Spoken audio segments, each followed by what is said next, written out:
Hey guys, what's up? It's Trog566 here, and welcome to the Beginner's Guide. We'll be doing a playthrough through this. I've already played it once, so yeah. It's really cool. So this will be part one, then I'll save the game and play it again. Then play from that. That's what. Anyway, let's get right into this.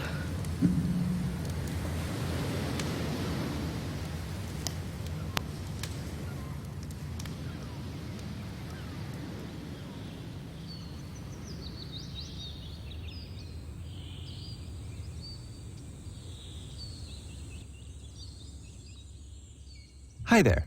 Thank you very much for playing The Beginner's Guide. My name is Davey Reedon. I wrote The Stanley Parable, and while that game tells a pretty absurd story, today I'm going to tell you about a series of events that happened between 2008 and 2011. We're going to look at the games made by a friend of mine named Coda. Now, these games mean a lot to me. I met Coda in early 2009 at a time when I was really struggling with some personal stuff, and his work pointed me in a very powerful direction. I found it to be a good reference point for the kinds of creative works that I wanted to make. So just to start you off, this is, I think, the first game he ever made. It's a level for Counter-Strike. You can walk around here, by the way. And mostly it's just Coda learning the basics of building a 3D environment. But what I like is that even though he starts from the simple aesthetic of a desert town, he then scatters these colorful abstract blobs and impossible floating crates around the level. And of course, it destroys the illusion that this actually is a desert town, and instead this level becomes a kind of calling card from its creator. It's like a reminder that this video game was constructed by a real person. And it kind of makes you wonder, what was going through his head as he was building this? This is what I like about all of Coda's games. I mean, not that they're all fascinating as games, but that they are all going to give us access to their creator. I want us to see past the games themselves. I want to get to know who this human being really is. And that's exactly what we're going to do here. So, it's 2008, Coda starts making these games, and he never releases any of them. He doesn't put them onto the internet, he just makes them and then immediately abandons them, and they sit on his computer forever. And I think he really understood this image of himself as a recluse. At one point, he jokingly renamed his computer's recycling bin to Important Games Folder. So, you know, this was just how he worked. He tended to crank them out one after the other without even really pausing to try to understand what he had just made, until suddenly one day, he just stopped. In 2011, that was it. He made his last game, and then he hasn't made another one since. And that's why I've taken this opportunity to gather all of his work together, is because I find his games powerful and interesting, and I'd like this collection to reach him, to maybe encourage him to start creating again. And if the people like you who play this also happen to find his work interesting, then I'm sure it'll just send that much stronger of a message of encouragement to Coda. So thanks for joining me on this. If you have a particular interpretation that I haven't mentioned here, or if you just need to get in touch, you can email me at daveyWreden@gmail.com. Okay, that's about it for introduction. Let's take a look at Coda's first proper game. As each game is loading, I'll show you the date that it was completed. This first one was made in November 2008. Okay then, so there's your little introduction. Let's go into this. Warning. Whisper machine active. Shift to structure imminent. Well, there's no sound on the gun. This game is called Escape from Whisper, and it's one of the more generic games you'll see from Coda.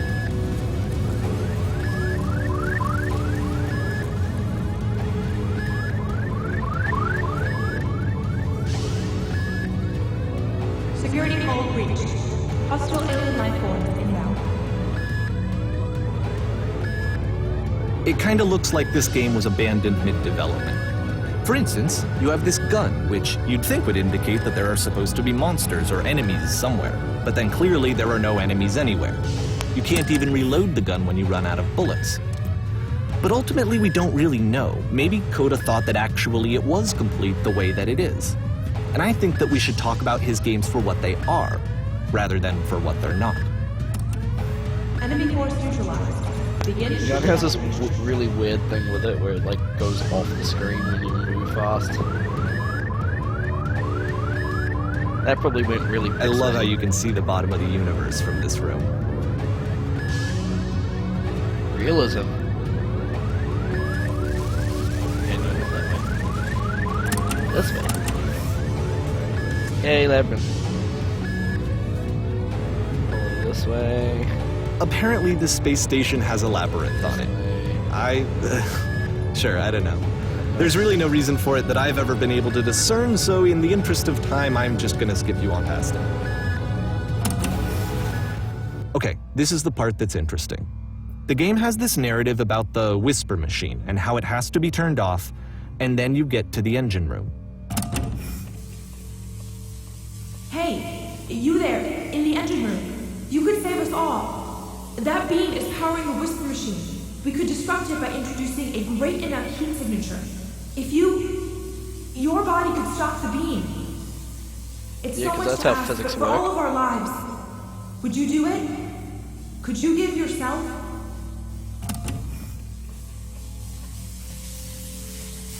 Dead.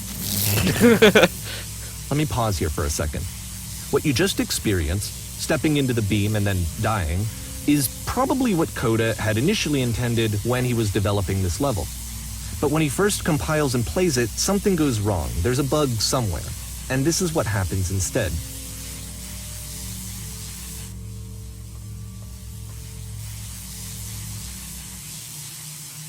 Yay, I believe I can fly. Hey, look, there's the bottom of the universe again. The beam causes you to start floating. And this is an important moment for I it. almost went Because the right yes, way. this is technically a glitch, but Coda identifies something human about it, like how small it makes you feel in the face of this larger chaotic system. Or this floating could be the afterlife, a peaceful place, juxtaposed against all of the hysteria that you've just had to traverse. I don't even know. I have no idea what he was thinking, but what's clear is that after making this, something lodges itself in his brain. He wants to do more of these really weird and experimental designs. So he stops work on this and moves on to a stream of tiny little You can see the games lines that in go the in all skybox. sorts of directions. Let's go ahead and take a look at the first game he made after leaving this one behind. November 2008. Can't walk forward. Past was behind her. Yep, in this game you can only walk backwards.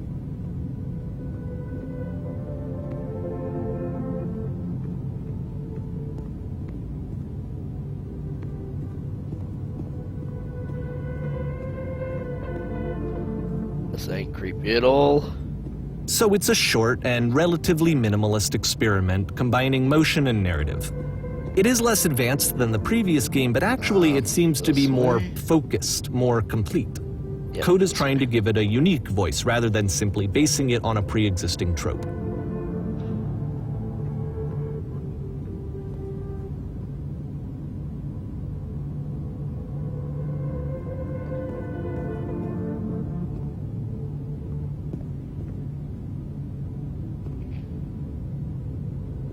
It's a short little thought, it says what it wants to say, and then it ends. Didn't Yep. need anything more than that. Which to me is why it works, because it gets out quick. Okay, next one. Well, that was a quick game. Oh god. Horror game. We are now entering.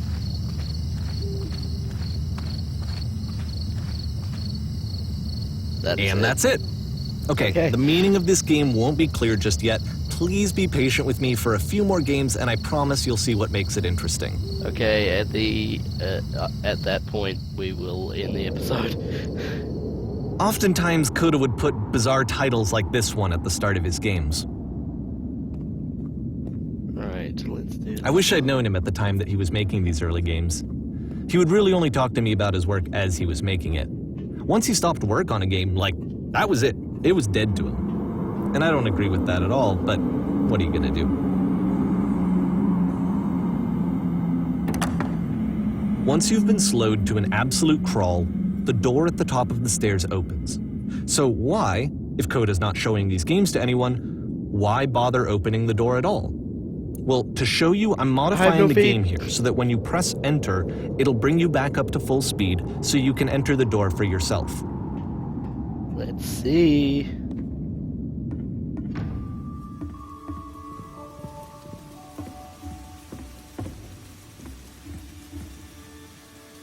A key in one game unlocks the door in a completely separate game.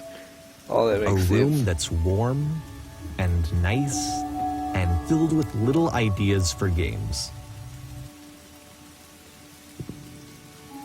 You run a shop inside your own body selling. Coda Oh would my often God. tell me that he didn't mind if people thought of him as cold or distant. He said that he knew that he was actually a vibrant and compassionate person, but that it takes time to really see that. It can be a very slow climb to get there. Nice room.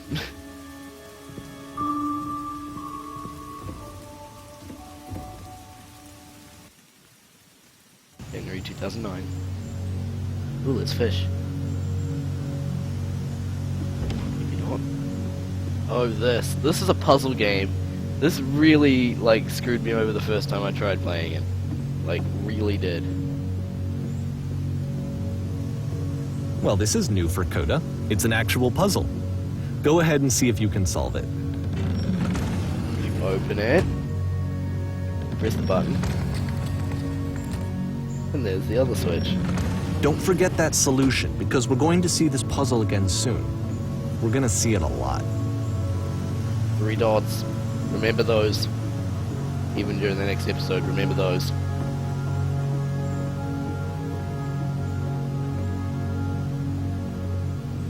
And you can't get up again. Even from over here.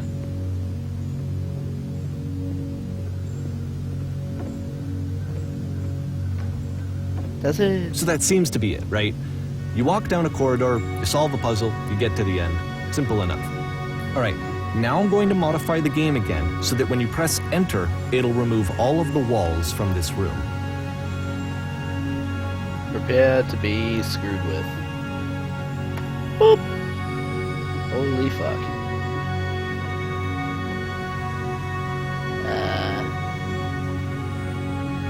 How about that? There was more to it than we had any way of knowing. I actually find it funny that this game comes after the Stairs game, since they essentially convey the opposite idea. So, in the Stairs game, a dull exterior concealed a rich interior. And then, in this level, a dull interior hides this fantastic outer world. Either way, I think that the point is the same, is that most of the time you don't get to know what you're missing, or even that you're missing anything. That's not your role as a player. So if your role here is not to understand, then what is it? To die?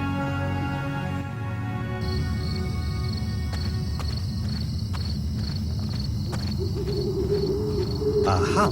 So, this, combined with the entering game from earlier, tells us that Coda believes his games are connected somehow. It could even be that the Stairs game and the puzzle game are literally connected in between this and the entering game. There's a bigger picture that all of his games are meant to play a role in, some larger meaning that we won't be able to grasp until we've seen all of them. And once we have, we can step back and start to understand what exactly that bigger picture is.